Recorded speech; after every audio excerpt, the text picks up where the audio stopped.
കോതമംഗലം രൂപതയുടെ കീഴിൽ പ്രവർത്തിക്കുന്ന ഉന്നത വിദ്യാഭ്യാസ സ്ഥാപനം Vishwajyothi engineering college Vazhakulam. Silver ജൂബിലിയുടെ നിറവിൽ അക്കാദമിക് മികവിന്റെ 25 വർഷങ്ങൾ പിന്നിടുന്ന വിശ്വജ്യോതിയോടൊപ്പം നിങ്ങളുടെ ഭാവി സുരക്ഷിതമാക്കൂ. നെല്ലാട് പുളിക്കായത്തുപാലം പൊളിച്ചിട്ട് 5 മാസം കഴിഞ്ഞതോടെ ദുരിതം മാറാതെ നാട്ടുകാർ. ഇതുമൂലം 2.5 കിലോമീറ്റർ ചുറ്റി നെല്ലാട് എത്തേണ്ട അവസ്ഥയിലാണ് പ്രദേശവാസികൾ. MC റോഡിന് ബദലായി മണ്ണൂരിൽ നിന്നും വാളകം പെരുവമൂഴി വഴി രാമമംഗലത്തേക്കും ഏറ്റുമാനൂരിനും നൂറുകണക്കിന് വാഹനങ്ങളും 4 ബസ്സുകളും മാത്രം സർവീസ് നടത്തുന്ന നെല്ലാട് വാളകം റോഡിൽ പുളിക്കായത്ത് പാലം പൊളിച്ചിട്ട് മാസങ്ങൾ പിന്നിട്ടെന്ന് പരാതി.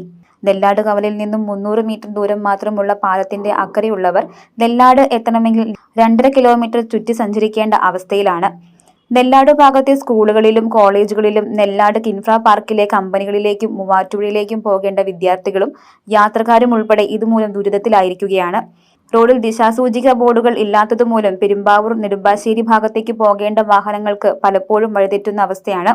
വാഹനങ്ങൾ വഴിതിരിഞ്ഞു പോകുന്ന മഞ്ചനാട് ചെറുനെല്ലാട് MLA റോഡിൽ മഞ്ചനാട് ഭാഗത്ത് മുന്നറിയിപ്പ് സംവിധാനങ്ങൾ ഒന്നുമില്ലാത്തതിനാൽ വാഹനങ്ങൾ തിരിയുമ്പോൾ അപകടത്തിൽപ്പെടുന്നതും പതിവാണ്. അപ്രോച്ച് റോഡ് കൂടി പൂർത്തിയായി പാലം തുറന്നുകൊടുക്കാൻ ഇനി എത്ര നാൾ കാത്തിരിക്കേണ്ടി വരുമെന്ന ആശങ്കയിലാണ് പ്രദേശവാസികൾ. News desk Muvattupuzha news. എന്റെ കാഴ്ചയ്ക്ക് ചില ബുദ്ധിമുട്ടുകൾ അനുഭവപ്പെടാൻ തുടങ്ങിയത് ഈയിടെയാ. ആദ്യം ടെൻഷനായി. മകളാ പറഞ്ഞത് അഹല്യയിൽ പോകാൻ. അഹല്യയ്ക്ക് 30 വർഷത്തെ പാരമ്പര്യവും വിശ്വസ്തതയുമുണ്ട്.